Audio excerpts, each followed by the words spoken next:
Assalamualaikum warahmatullahi wabarakatuh.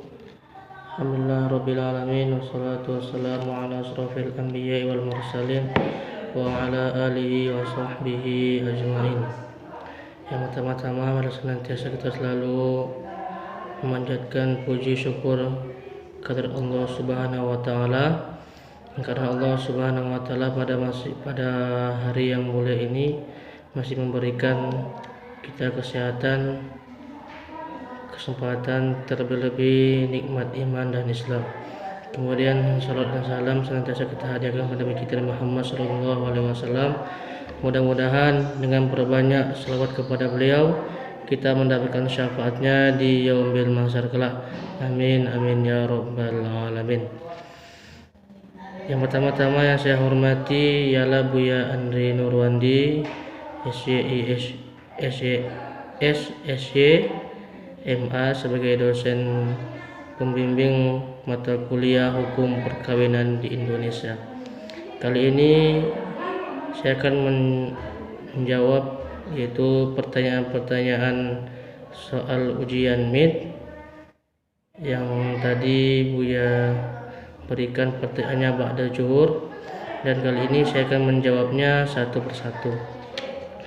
Baik, dari mulai pertanyaan nomor 1 ialah jelaskan pengertian perkawinan, dasar perkawinan, prinsip perkawinan, tujuan perkawinan menurut Undang-Undang Nomor 1 1974. Baik, di sini saya akan menjawab. Perkawinan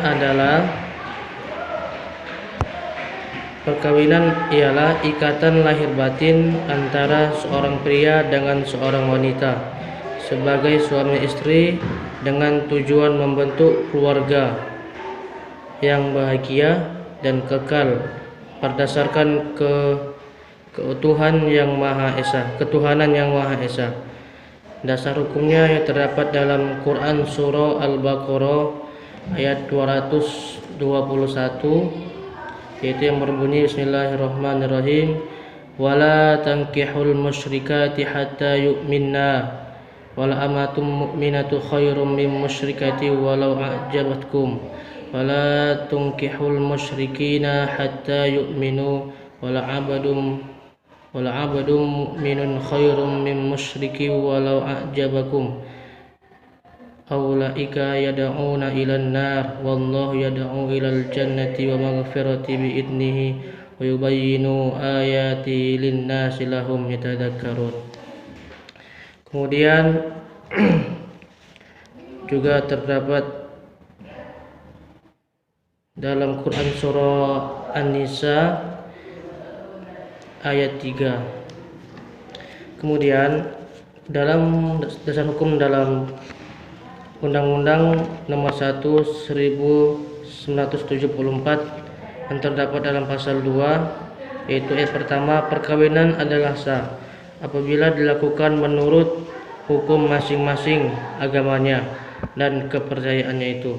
Kemudian ayat yang kedua ialah tiap-tiap perkawinan dicatat menurut peraturan perundang-undangan yang berlaku.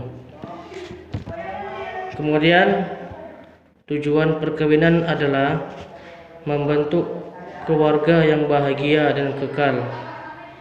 Dalam undang-undang ini dinyatakan bahwa suatu perkawinan adalah sah bila mana dilakukan menurut hukum masing-masing agamanya dan kepercayaannya itu. Kemudian prinsip perkawinan yang ketiga ialah undang-undang ini menganut ajas monogami. Kemudian undang-undang ini menganut prinsip bahwa calon suami istri itu harus telah masak jiwa raganya untuk dapat melangsungkan perkawinan, agar supaya dapat mewujudkan tujuan perkawinan dengan secara baik tanpa berakhir pada perceraian dan mendapat keturunan yang baik dan sehat. Kemudian prinsip yang ketiga ialah karena tujuan perkawinan adalah untuk membentuk keluarga yang bahagia, kekal dan sejahtera. Kemudian prinsip yang terakhir ialah hak dan kedudukan istri adalah seimbang dengan hak dan kedudukan suami baik dalam kehidupan rumah tangga maupun dalam pergaulan masyarakat. Kemudian tujuan perkawinan menurut Undang-Undang Nomor 1 1974 ialah membentuk keluarga yang bahagia dan kekal berdasarkan ketuhanan yang Maha Esa. Kemudian itu jawaban dari soal nomor 1. Kemudian soal nomor 2 ialah jelaskan dasar hukum mahar, pencatatan nikah, saksi, dan berapa usia laki-laki dan perempuan di mana diperbolehkan menikah sesuai dengan Undang-Undang Nomor 1 1974. Baik, di sini akan menjawab ialah dasar hukum mahar terdapat dalam Quran Surah An-Nisa ayat 4. Kemudian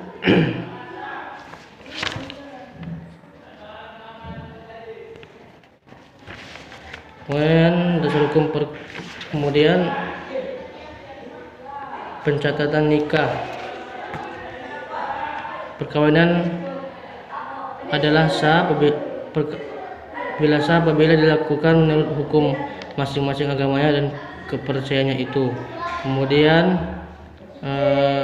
dasar hukum pencatatan perkawinan kedua ialah tiap-tiap perkawinan dicatat menurut peraturan perundang-undangan yang berlaku.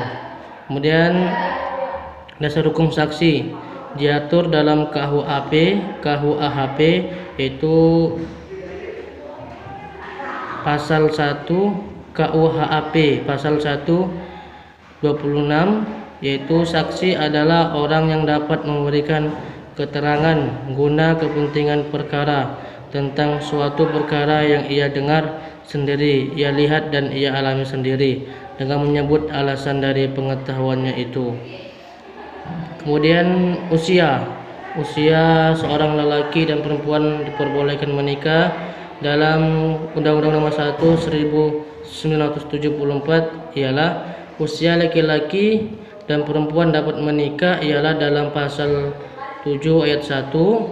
Perkawinan akan diizinkan jika pria sudah mencapai 19 tahun dan pihak wanita sudah mencapai umur 16 tahun. Kemudian soal yang ketiga ialah jelaskan hak dan kewajiban suami istri menurut Undang-Undang Nomor 1 1974 dan berikan pendapat Anda. Kemudian di sini akan menjawab hak dan kewajiban suami istri itu diatur dalam Undang-Undang Nomor 1 1974 pasal 30 sampai pasal 34 yang berbunyi ialah pasal 30, suami istri memikul kewajiban yang luhur untuk menegakkan rumah tangga yang menjadi sendi dasar dari susunan masyarakat. Kemudian pasal 31 ialah hak dan kedudukan istri adalah seimbang dengan hak dan kedudukan suami dalam kehidupan rumah tangga dan pergaulan hidup bersama dalam masyarakat. Kemudian kedua, masing-masing pihak berhak untuk melakukan perbuatan hukum. Kemudian yang ketiga ialah ayat ketiga, suami adalah kepala keluarga dan istri ibu rumah tangga. Kemudian pasal 32 yaitu suami istri harus mempunyai tempat kediaman yang tetap. Kemudian yang kedua ialah ayat kedua, rumah tempat kediaman yang dimaksud dalam ayat 1 pasal ini ditentukan oleh suami istri bersama. Kemudian pasal ke-33, suami istri wajib saling cinta mencintai, hormat menghormati, setia dan memberi bantuan lahir batin yang satu kepada yang lain. Kemudian pasal 34 ialah suami wajib melindungi istrinya dan memberikan segala sesuatu keperluan hidup berumah tangga sesuai dengan kemampuannya. Kemudian ayat yang kedua, istri wajib mengatur urusan rumah tangga sebaik-baiknya. Yang ketiga, jika suami atau istri melalaikan kewajibannya, masing-masing dapat mengajukan gugatan kepada pengadilan. Itu jawaban dari nomor 3 ya. Kemudian masuk soal yang nomor 4 dan soal yang terakhir. Jelaskan menurut Anda mengapa wanita lebih rentan mengalami KDRT, dan jelaskan tentang undang-undang KDRT, dan jelaskan pasal berapa jika suami istri dapat mengajukan perceraian beserta alasan yang dibenarkan dalam peradilan, dan apa-apa saja alasan yang dibenarkan tersebut. Di sini akan menjawab ialah jawabannya, karena wanita kalau dikerasin dalam rumah tangga, wanita tidak akan sanggup, karena wanita sangat sulit untuk melupakan sakit hati, yang telah diperbuat oleh orang tersebut kepada wanita itu. Karena hati wanita ini seperti kaca, apabila kaca itu pecah, maka bisa diperbaiki, tapi tidak sempurna, susunannya seperti yang semula. Begitu juga hati wanita, kalau disakiti dalam rumah tangga, pasti sedikit banyaknya pasti akan merasakan sakit hati. Maka dari itu kita sebagai nanti calon suami apabila menikah hendaklah senantiasa selalu menjaga hati istri-istri kita masing-masing, agar supaya keluarga yang telah dijelaskan dalam Undang-Undang Nomor 1 1974 itu terwujud dalam kehidupan rumah tangga kita nanti apabila kita sudah menikah. Kemudian undang-undang yang mengatur KDRT itu yaitu dalam Undang-Undang Nomor 1 1974 dan Undang-Undang Nomor 23/24. Pasal 39 yang mengatur KDRT ialah itu Undang-Undang Nomor 1 tahun 1974 dan Undang-Undang Nomor 23/2004. Kemudian apabila suami istri mengajukan perceraian itu terdapat dalam pasal 39 Undang-Undang Nomor 1 tahun 1974. Yang pertama ialah salah satu pihak berbuat zina atau menjadi pemabuk, pemadat, penjudi dan lain sebagainya yang sukar disembuhkan. Kemudian yang kedua ialah salah satu pihak meninggalkan yang lain selama 2 tahun berturut-turut tanpa izin pihak yang lain dan tanpa alasan yang sah atau karena hal lain di luar kemampuannya. Kemudian yang ketiga ialah salah satu pihak mendapat hukuman penjara 5 tahun atau hukuman yang lebih berat setelah perkawinan berlangsung. Kemudian yang keempat ialah salah satu pihak melakukan kekejaman atau penganiayaan berat yang membahayakan terhadap pihak yang lain.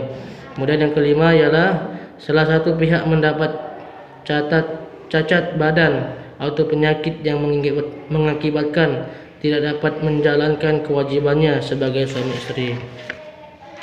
Mungkin itu yang dapat saya jawab dari pertanyaan ujian soal MIT yang telah diberikan Buya. Lebih dan kurang saya mohon maaf.